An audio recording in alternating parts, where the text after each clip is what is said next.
తన స్థానాన్ని తను చూసుకోవాలి.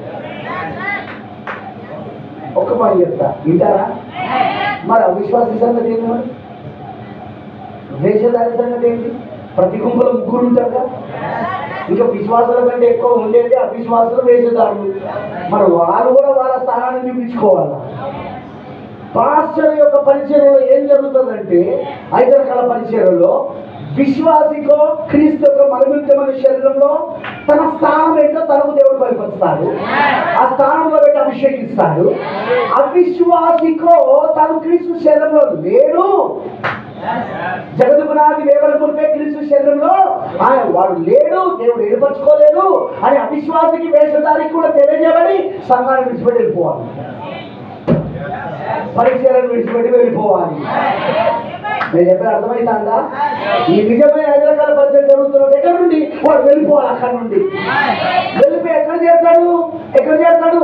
వాడికి సంబంధించిన పరిచయం ఉంది. నేను చెప్పడానికి టైం ఉండదు కదా, ఎందుకంటే రేపు కొత్త ప్లేస్ కదా. కానీ చూద్దాం, దేవుడు చూద్దాం. పాస్టర్ గారు ఇక్కడే పెడతాడు అనుకున్నారు 2 రోజులు, కానీ సడన్గా నాకు ఫోన్ చేసి అక్కడ ఉంది, అది కూడా కొత్త కాలంతో ఉన్నాడు. ఓకే అనుకోండి. వాడు వెళ్ళే చోటు ఏంటో తెలుసా? వాడు నరకం నుండి వచ్చిండు, తిరిగి నరకానికి వెళ్ళాడు. విశ్వాసి పరలోకం నుండి వచ్చిండు, తిరిగి పరలోకానికి వెళ్తాడు. యేసుక్రీస్తు పరలోకం నుండి వచ్చాడు, తండ్రి యొద్ద నుండి వచ్చాడు, తిరిగి తండ్రి యొద్దకు వెళ్ళాడు పరలోకానికి. కానీ ఇస్కరియోతు యోధా నరకం నుండి వచ్చాడు, తిరిగి నరకానికి వెళ్ళిపోయాడు. ఈ రోజు కూడా ఏం జరుగుతున్నది? విశ్వాసులు క్రీస్తు శరీరంలో నుండి వచ్చారు. మీరు క్రీస్తు శరీరంలో ఎప్పుడు ఏర్పరచబడ్డారు? జగత్తు పునాది వేయబడక మునిపే ఏర్పరచబడ్డారు. హల్లెలూయా. సో ఇప్పుడు ఈ గొప్ప జ్ఞానాత్మలు, ఈ గొప్ప ప్రత్యక్షత ఏం చేస్తుందంటే, ఈ మేధస్సు ఏకైక పరిచయం మంచి కుమారుడు యోషువ పరిచయం ఏం చేస్తుందంటే, 5 రకాల పరిచయంలో ఉండి విశ్వాసమో క్రీస్తు శరీరంలో తన స్థానంలో తను గుర్తించి, ఇది నా స్థానం అని అతను గుర్తించి, వాక్యంలో ఇది నా స్థానం అని గుర్తించి ఆ స్థానంలో పెట్టి అభిషేకిస్తుంది. అవిశ్వాసాన్ని వేసేదాన్ని అక్కడ నుండి వేరు చేస్తుంది. ఇది వేరే కాలమేనా? ఇది వేరుపడే కాలమేనా? దేవుడు ఇప్పుడు ఇది వేరు చేస్తున్నాడా? 100% వేరు చేస్తున్నాడు. అహంకారులను దేవుడు వేరు చేస్తున్నాడు, దీనుల నుండి అహంకారులను. ఖచ్చితం అది లేఖనం, అది జరుగుతున్నది. ఎందుకంటే ఆయన దీనులకు కృపనిచ్చేవాడు. ఆయన అహంకారులను ఎదిరించి దీనులకు కృపనిచ్చేవాడు ఆయన. సో దీనుల నుండి అహంకారులు ఏం చేస్తున్నాడు? ఆయన వేరు చేస్తున్నాడు. హల్లెలూయా. ఆ గోధుమ నుండి ఆయన ఏం చేస్తున్నాడు? గురుగులు వేరు చేస్తున్నాడు. గోధుమ నుండి గురుగులు వేరు చేస్తున్నాడు. అవునంటారా? అదేవిధంగా నిజ ద్రాక్షవల్లి నుండి కారు ద్రాక్షవల్లి వేరవుతా ఉన్నది. విత్తనము నుండి పొట్టు వేరవుతా ఉన్నది. ఇదేం కాలం? ఇది వేరవుతున్నది. కానీ విత్తనం ఏమవుతుంది? కొట్లలో చేర్చబడుతున్నది.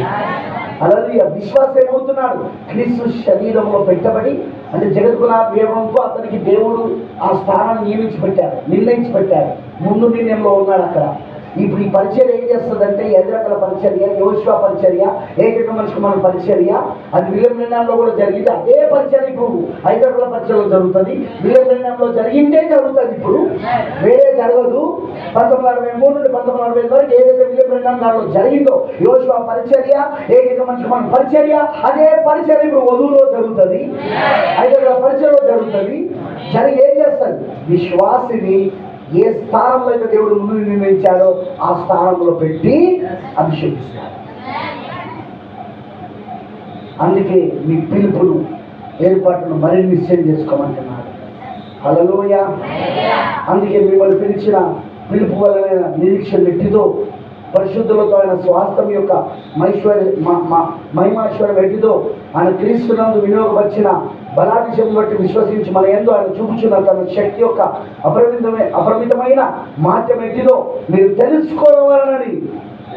ఏంటంటే మీరు తెలుసుకోవాలనని. తెలుసుకోవాలా లేదా మనం? ఏం లేదు, నేను చర్చకొచ్చినా కూర్చున్నా ఆ తర్వాత 2-3 పాటలు పాడినాము, ఆ తర్వాత 10 రూపాయలు కానుకేసినాము, ఆ తర్వాత పాస్టర్ గారు ఏదో అలసిండు, విన్నాను, పడుకున్నా, లేచినప్పుడు లేచిన, ఆ తర్వాత అయిపోయింది, నేను ఇంటికి వెళ్ళిపోయినాను.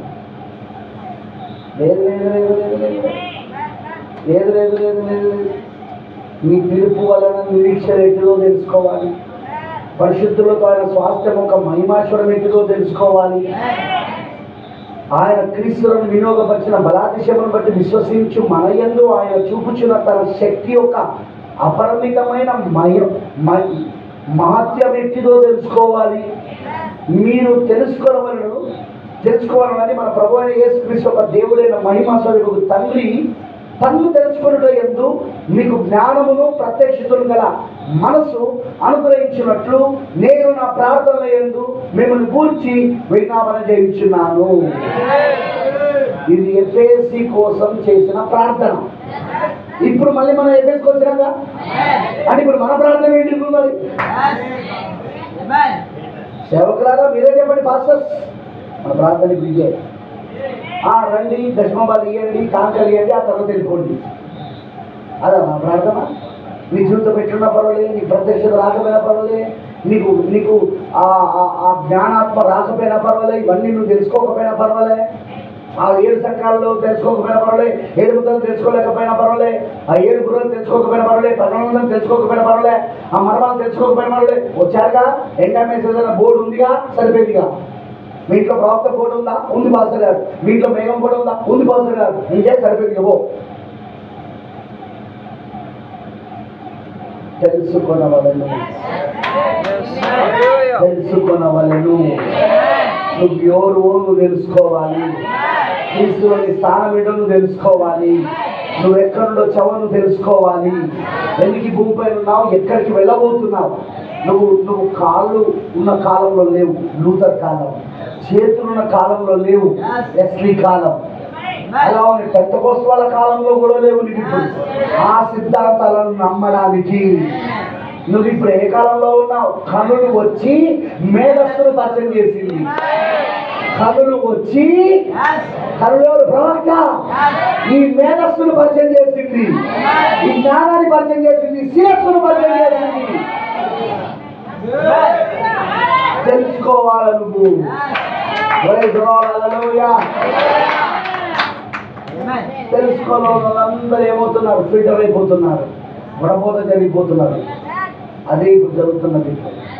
ప్రేమ పిల్లలారా, అందుకే మనం ప్రార్థన చేద్దాం. ప్రభువా, నాకు ఆ జ్ఞానమును ప్రత్యక్షత మీద మనసు నాకు ఇవ్వు ప్రభువా. గవర్నమెంట్ మెసేజ్ అంటారు, ప్రత్యక్షత అనేది నువ్వు ప్రార్థన ద్వారా మాత్రమే పొందుకోగలవు. తెలుసా మీకు ఆ విషయం? ఆ మాట అన్నది ప్రత్యక్షతలను ప్రార్థన ద్వారానే పొందుకోగలవు. గుర్తిగా మనం వర్తమానం వింటే రావాలి.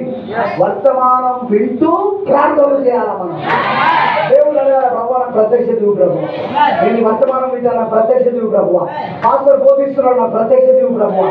ఆ జ్ఞానం ఇవ్వు ప్రభువా. పాస్టర్ చెప్పేది వింటాను, నాకు ఆ జ్ఞానం ఇవ్వు ప్రభువా. ఆ ప్రత్యక్షత ఇవ్వు ప్రభువా. అదిగో ప్రాఫిట్ చెప్పింది నేను వింటాను నా ప్రభువా. అదిగో నాకు ఆ జ్ఞానం ఇవ్వు ప్రభువా. ఆ ప్రత్యక్షత ఇవ్వు ప్రభువా. ప్రార్థన ద్వారా ప్రత్యక్షతను పొందుకోవాలి. అర్థమైందని చెప్పింది. అందుకే నువ్వు ఏం చేయాలి? ప్రభు నాకు ఇప్పుడు ప్రత్యక్షత కావాలి. ఎందుకు? ఆయన దేనిపైన కడతాడు? బండ అనే దానిపైన. సంఘాన్ని దేనిపైన కడతానన్నాడు ఆయన? సచివదేవుల సంఘాన్ని బండపైన కడతానన్నాడు. బండ అనగా ప్రత్యక్షత, బయలుపాటు, ఆత్మ ఇచ్చే బయలుపాటు, పరిశుద్ధాత్మ ఇచ్చే బయలుపాటు. అది బయలుపాటు ఎవరు ఇవ్వాలి? పరిశుద్ధాత్ముడే ఇవ్వాలి. బయలుపాటు ఇచ్చేది పరిశుద్ధాత్ముడే. ఆ పరిశుద్ధాత్మ ఇచ్చే బయలుపాటు, ఆ జ్ఞానం నాకు కావాలని ప్రార్థన చేయాలి. నువ్వు ఆ బండపైన, ప్రత్యక్షత బండపైన, ఆ బయలుపాటు పైన నువ్వు కట్టబడాలి. నువ్వు ఎందుకంటే మనం ఉన్న ఈ కాలం ఏదో తెలుసా? లూథర్ కాలం కాదు, కాళ్ళ కాలం కాదు, చేతుల కాలం, వెస్కి కాలం కాదు, పెంతెకోస్తు కాలం కూడా కాదు. ఆ సిద్ధాంతాలన్నీ అక్కడ ఆగిపోవడానికి మనం ఇప్పుడు మేధస్సు వచ్చిన కాలంలో ఉన్నాం. కనులు వచ్చినాయే, ప్రవక్త వచ్చిందే మేధస్సును పరిచయం చేయడానికి, తలరాయిని పరిచయం చేయడానికి. సంపూర్ణ వాక్యం ఇప్పుడు శిరధారి కావాలా? సంపూర్ణమైన వాక్యం ఇప్పుడు రక్త మాంసములు కావాలా? ఎఫెసీ సంఘం ఏంటిది? ఆ 4 పురుగులు తినక ముందు ఎఫెసీ సంఘం ఏంటిది? మచ్చ, ముడత, దాగు, కలంకము అతిది ఏది లేని ఒక నిర్దోషమైన నిష్కలంకమైన సంఘం. ఇప్పుడు మనం అదే సంఘం కోసం ఇప్పుడు ఆయన వస్తున్నాడు. ఆయన అదే ఎఫెసులో ఉన్న సంఘం కోసం వస్తున్నాడు ఇప్పుడు ఆయన. ప్రైజ్ ది లార్డ్, హల్లెలూయా. ఆయన వచ్చి వెళ్ళిపోయేది కూడా ఎవరికి తెలియదు. ఆ ఎఫెసు సంఘం ఎంత పడుతుంది? ఆ వధువు, ఆ పెళ్లికి మా ఎఫెసు సంఘం ఎంత పడుతుంది? అది ప్రపంచానికి కూడా తెలియదు. ఆయన పడిపోతాడు, అది ప్రపంచానికి కూడా తెలియదు. అవునంటారా? ఎందుకంటే ర్యాప్చర్ ఇస్ ద సీక్రెట్. ఎంత పడుతుంది? రహస్యం. రహస్యంగా అకస్మాత్తుగా సంఘాన్ని కొనిపోవుట. రహస్యంగా అకస్మాత్తుగా సంఘాన్ని కొనిపోవుట. తీసుకెళ్ళిపోతారా అని ఎవరు? మరి నీ పని నువ్వు అందులో ఉండడం చూసుకో. అందులో నువ్వు ఉండాలి. హల్లెలూయా. అర్థమైన అందరికీ అందులో నువ్వు ఉండడం చాలా ముఖ్యమై ఉన్నది. ఓ బ్రదర్, ఇక్కడ చాలా కొటేషన్స్ ఉన్నాయి కానీ ఇప్పుడు చదివేంత సమయం లేదు. సో మెనీ కొటేషన్స్ దీని మీద, నేను చెప్పిన వాటి మీద ఒకటి చెప్పినాయి ఇక్కడ ఉన్నాయి. ప్రేమైన దొంతులని నేను ఒకటే చెప్పబోతున్నాను మీకు. మనమున్న ఈ కాలము గుర్తించాలి. ఈ కాలము దాని వర్తమానం.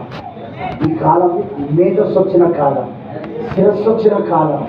కళ్ళు వచ్చినాయి, ప్రవక్త వచ్చింది, కళ్ళు వచ్చింది శిరస్సును పరిచయం చేయడానికి. హల్లెలూయా. ఇప్పుడు మేధస్సు పనిచేస్తాం. దేవుడి మేధస్సు, దేవుడి జ్ఞానాత్మలు, దేవుడి ప్రత్యక్షత పనిచేస్తాను వధువులో. ప్రైజ్ ది లార్డ్, హల్లెలూయా. అదే ఇప్పుడు 5 రకాల పరిచయంలో కనపడాలి. ఇప్పుడు లెట్స్ ప్రే. ప్రార్థించుకుందాం.